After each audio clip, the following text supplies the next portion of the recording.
it back up to your mouth. Before you put the toppings on, and it's going to give it great flavor. Let's do both hands. You're going to try both hands? It's going to turn on a very low flame. You put in all the garlic. And now some thyme. I don't even have to take it off the stem. I'm just going to throw the whole thing in. Like 5 sprigs of thyme. And give it a little heat.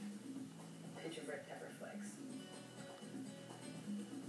So I'm just going to cook this over very low heat for about 10 minutes. Keep an eye on it. You don't want the garlic to burn. I'm going to cut up the dough into 6 pieces. Oh, look how beautiful this is. Oh, what'd you do? Here. Oh, it's nice and warm and like a big pillow. Isn't that gorgeous? Wow. Now tell me it's not more fun to make pizza dough than it is to buy it. Good job, Amelia. So I need 4 for my pizza party. I'll take the 4 big ones, of course.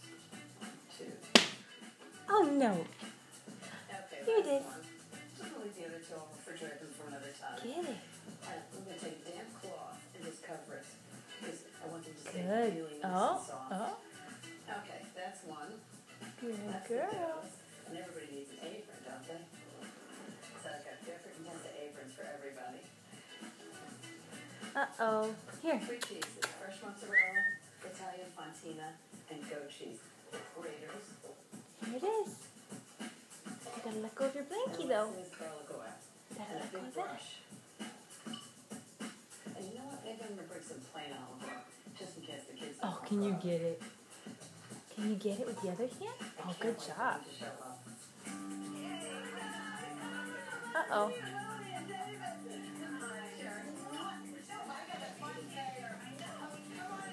Good job, Amelia. Okay, who wants an apron? David? Lily? Okay, you're all set. Ready to go. Does that feel good? Okay, the first thing we need to make pizza, you gotta have cheese, right? Sherry, this is fontina, and you want to take the rind That feels off. good, huh? I'll give that to you. Okay, Lily, which one do you want? Do you want the mozzarella? Do you want the mozzarella?